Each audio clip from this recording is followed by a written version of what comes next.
Le vieux monsieur rentrant du travail arrive et il trouve le couple et le serviteur sur la place.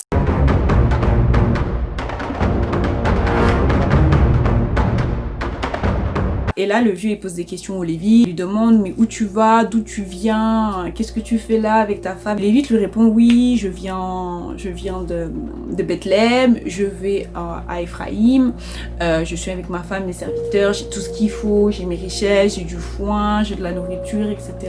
Je suis équipée, mais il n'y a personne qui veut m'offrir l'hospitalité. Pourtant, je travaille au temple, travailler au temple.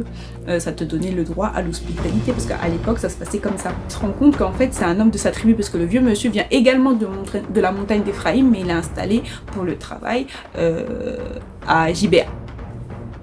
Après il lui dit, écoute, tu sais quoi, viens chez moi, t'inquiète pas, je m'occupe de tout, tu t'occupes de rien, tu viens à la maison, je vais te servir, toi et ta femme, vous allez vous restaurer. Bonne nouvelle, c'est très bien. C'est parfait ça. Ils vont pouvoir se reposer tranquillement, ils vont pouvoir manger, se restaurer et reprendre le chemin tranquillement. Si seulement ça pouvait se passer comme ça réellement.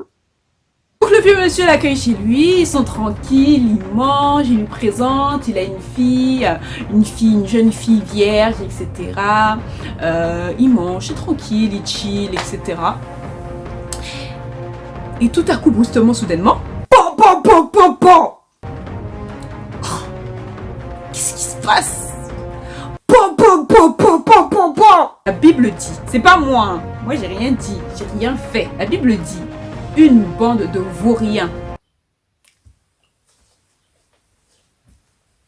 Dans d'autres versions, on dit des gens perverses. Papa, ouvre la porte. Je comprends pas et tout. Qu'est-ce que vous voulez? Laissez-moi et tout, etc. On veut faire. On veut coucher avec l'homme qui est chez toi. What? Étranger qui est venu chez toi, on veut le connaître, tu le fais sortir et tout. On veut le voir. Ça insiste. Le vieux, il est paniqué, il a peur et tout. Il dit non, vous pouvez pas faire ce sacrilège. C'est un lévite, il travaille dans le temple. C'est un sacrilège de faire ça, je vous en supplie. Il commence même à les appeler frères. Alors que lui, il vient de la montagne d'Ephraïm. Et que eux, c'est des gens de Gibéa. Ils sont pas de la même ethnie, c'est pas des potes de base. Il commence à les supplier, s'il vous plaît, mes frères et tout, faites pas ça, etc. Vous savez quoi? Calmos, je vais vous donner ma fille vierge. Et il y a sa femme qui est là. Vous leur faites tout ce que vous voulez, mais je vous en supplie, touchez pas à cet homme, je vous en supplie, etc.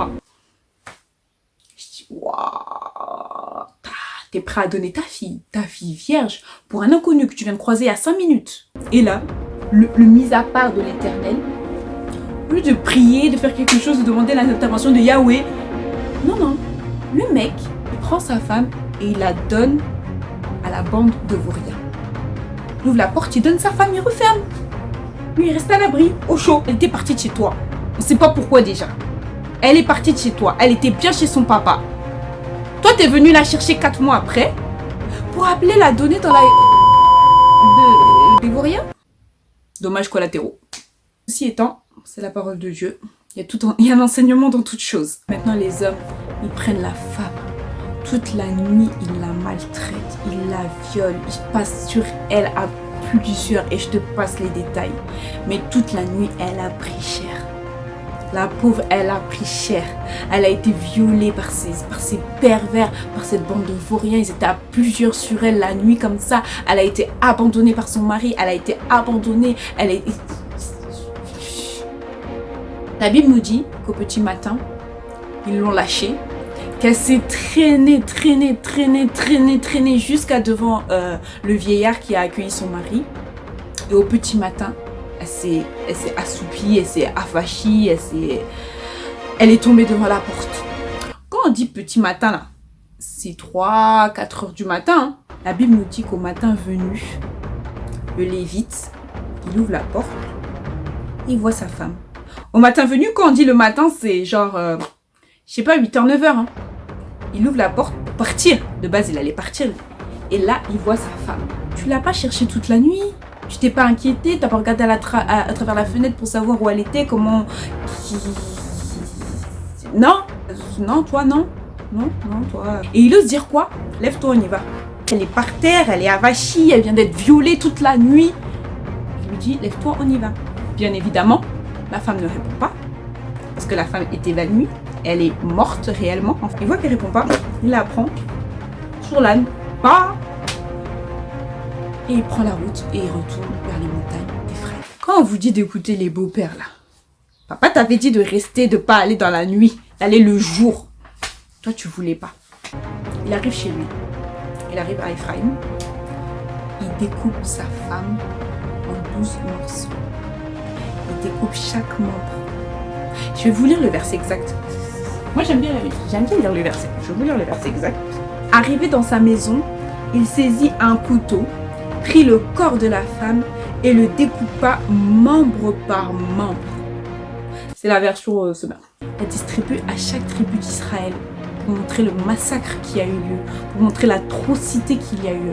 Quand on a envoyé les morceaux de la femme à chaque tribu, les gens se sont remis en question.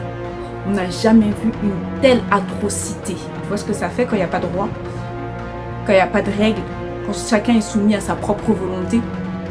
Dans ce chapitre, il y a tellement de choses qui montrent la débandade totale. Il y a de l'infidélité, de la prostitution, de l'adultère, le concubinage, le manque de... comment dire,